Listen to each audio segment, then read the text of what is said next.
बिहार में चुनाव खत्म हो चुका है, नई सरकार बन चुकी है, नया बजट आ गया है। लेकिन अब एक ऐसा आरोप लगा है जो पूरे चुनाव को ही कटघरे में खड़ा कर देता है। दोस्तों, क्या वोट के बदले बिहार चुनाव में पैसे बांटे गए थे? क्या महिलाओं के बैंक खातों में डाले गए 10,000 दरअसल रिश्वत के थे? और क्या बिहार का विधानसभा चुनाव अब रद्द हो सकता है? प्रशांत किशोर की जनसुराज पार्टी सीधे सुप्रीम कोर्ट पहुंच गई है और आरोप ऐसा कि देश की राजनीति हिल सकती है। पूरा सच जानने के लिए वीडियो को अंत तक जरूर देखिए, क्योंकि ये सिर्फ एक पार्टी की हार की कहानी नहीं, ये बिहार के लोकतंत्र पर उठे सबसे बड़े सवालों में से एक है। नमस्कार, यह हमरा बिहार और मैं हूं आपके साथ दिनकर आनंद। आज हम बात करेंगे उस विवाद की जिसने बिहार विधानसभा चुनाव 2025 को सुप्रीम कोर्ट के कटघरे में लाकर खड़ा कर दिया।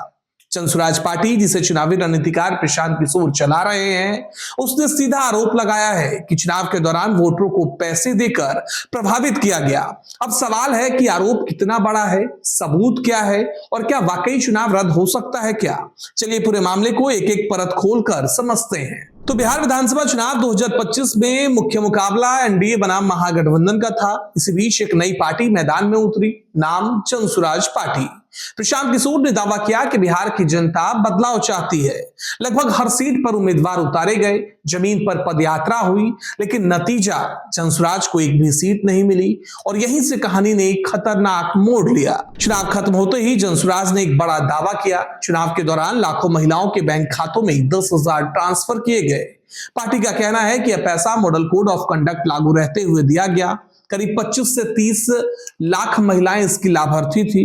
इसका मकसद था वोट को प्रभावित करना। जनसुराज ने इसे साफ शब्दों में कहा कि वेलफेयर स्कीम नहीं बल्कि वोट खरीदने की कोशिश थी। इसी आरोप को लेकर जनसुराज पार्टी सीधे सुप्रीम कोर्ट पहुंच गई। याचिका में कहा गया कि आचार संहिता का उल्लंघन है, यह लोक प्रतिनिधित्व कानून के खिलाफ है और यह लोकतंत्र की आत्मा पर हमला है।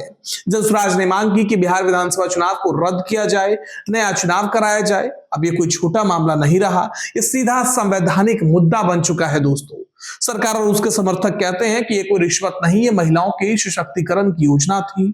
उनका तर्क होता है पैसा डीबीटी के जरिए गया, योजना पहले से तय थी। चुनाव से जोड़कर इसे देखना बिल्कुल गलत है। यानी एक तरफ वोट खरीदने का आरोप, दूसरी तरफ जन कल्याण योजना का दावा। सच क्या है अब यह तय कोर्ट करेगा। आलोचक सवाल उठा रहे हैं कि जब जनसुराज को जनता ने वोट नहीं दिया तो क्या अब हार को कोर्ट में चुनौती दी जा रही है? खुद प्रशांत किशोर मान चुके हैं कि पार्टी का वोट शेयर बहुत कम रहा, संगठन जमीनी स्तर पर कमजोर था। लेकिन फिर सवाल उठता है कि अगर आरोप गलत हैं तो सरकार को जांच से डर क्यों है भाई? सोचिए जरा, अगर सुप्रीम कोर्ट ने कहा कि हाँ आचार संहिता का उल्लंघन हुआ तो बिहार में क्या दोबारा चुनाव होगा? पूरे देश में फ्रीवेज पर नई बहस छिड़ जाएगी। भविष्य की सभी सरकारों पर कड़ा नियम, यानी फैसला जो भी हो दोस्तों, असर सिर्फ बिहार तक सीमित नहीं रहेगा। तो दोस्तों, ये मामला सिर्फ जनसुराज बनाम सरकार का नहीं है। ये सवाल है कि क्या चुनाव के वक्त पैसा देना सही है? वेलफेयर और ब्राइबरी की लाइन कहां खींचती है? और क्या लोकतंत्र सच में सुरक्षित है?